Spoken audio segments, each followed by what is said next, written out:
Don't ever let somebody tell you you can't do something. Not even me. All right? All right. You got a dream, you got to protect it.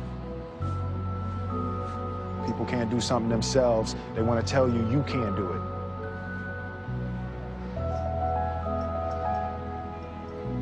You want something, go get it.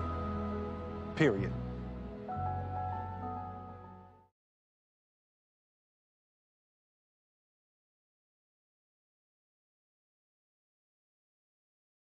First competitor, Carr, 22-year-old, second-year player, 56 pick. He has 3, will get 1 score on the performance of all 3. This will be the second attempt. And he's named his dunks. He's got a couple of names for him. Nice. Chris Carr, a combination of power and finesse.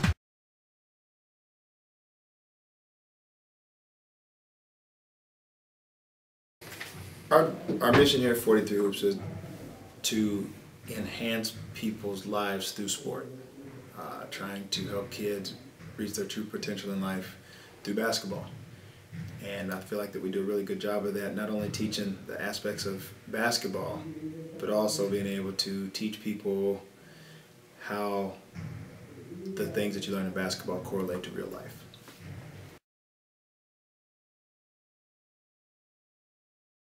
Well, it really varies. The biggest thing that I try to get kids to understand is that hard work pays off. No matter what level that you are, no matter what talent base that you have, if you work hard at it, then you will be able to reach some level of success in the game of basketball. And for example, our biggest thing is we try to help a kid just improve one level. If you're a bad player, we'll make you okay. If you're okay, we'll make you good. If we're good, we'll make you great. If you're great, we'll make you into a pro. And that's kind of the process that I followed, and it's always seemed to work pretty good.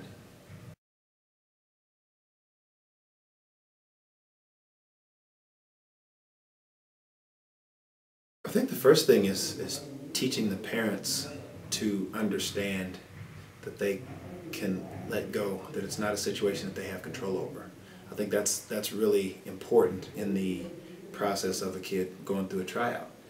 From the kid's standpoint, I think that's key for them to understand that go in with a free mind and a clear conscience, and don't set any expectations, because you can't have any. All you can do is go in and do your best, and wherever things fall, they do.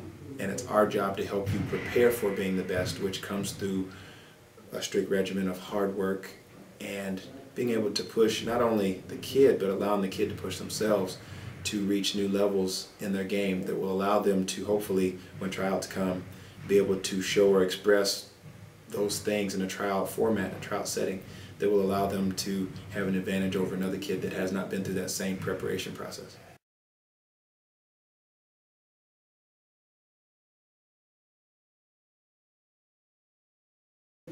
Well, that's the beauty of being in the position that I'm in.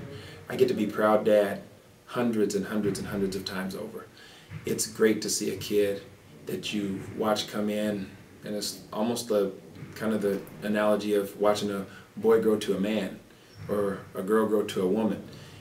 I feel the same way a lot of times over, because I get an opportunity to see a kid through the whole process of beginner, intermediate, advanced.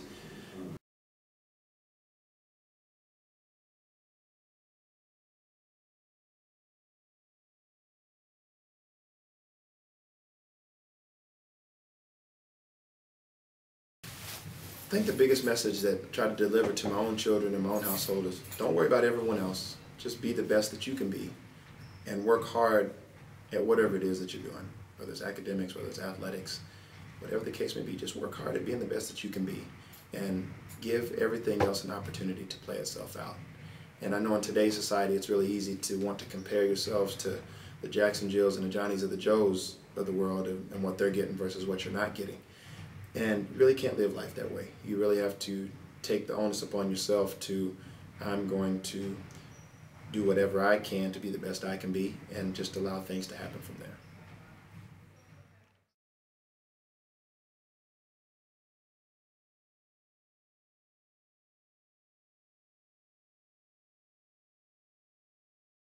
Huh, man, my mom, biggest influence. She taught me how to be the man that I am today.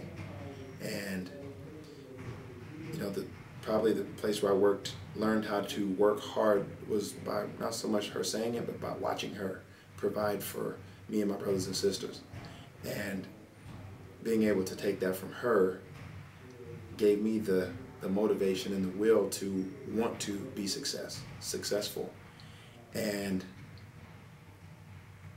you know, through the whole process of life, I've had many different people that had their impact in various different ways on my life and my abilities. I really and truly feel like, though, that Mom set the cornerstone and the key foundation for that. And, you know, I think that she's proud of me.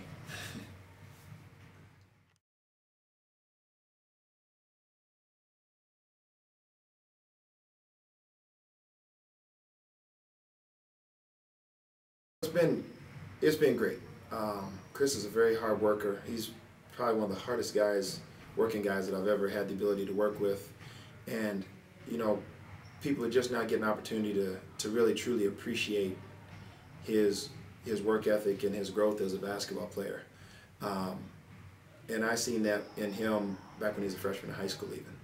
So now for him to be one of the NBA leaders in double-doubles this season and have an opportunity to hopefully next year play on a playoff caliber team, I'm very, very happy for his success. And, you know, and I'm just hope that we get an opportunity to continue to work with him and continue to help his overall development of his game.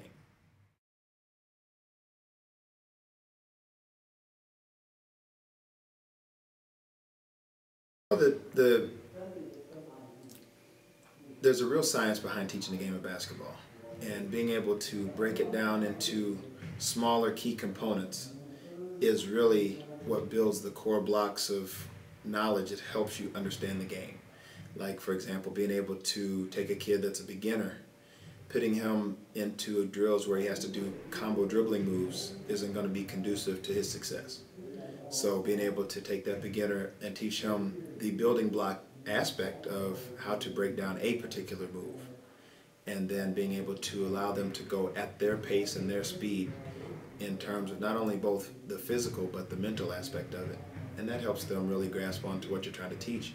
And then you're able to build upon that once you set a core foundation for the fundamental base. Then that allows you to build on it. And the same holds true for intermediate or advanced players as well.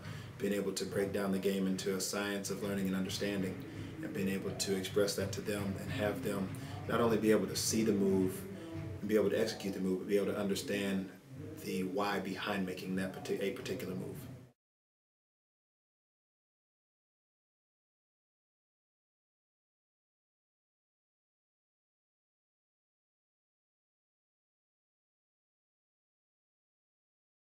Well, I think it's key for all the parents to understand, and the kids, that no matter how great you are, there's no place for a child that can't make their academics work for them. And when I say that, I mean you have to be a student before you're an athlete. It's as simple as that.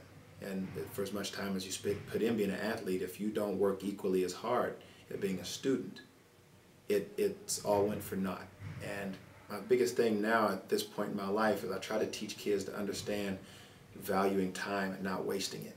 And taking 2 hours in the gym for a day but not turning in 2 homework assignments, you just wasted not only 2 hours of time playing basketball, but you also wasted that time where now you have to spend your new amount of time completing old work. And that for me is very difficult to swallow from a mentoring standpoint, because you want kids to be able to have the ability to stay on top of their academics, stay on top of their basketball, and also stay on top of the emotional development of their life as well, making good decisions, making good choices, making sure that they're good character people. And all of it goes into one thing, which equates into being an athlete. And so you have to understand that there are multiple moving parts there, and it's important to be on top of all 3 of those.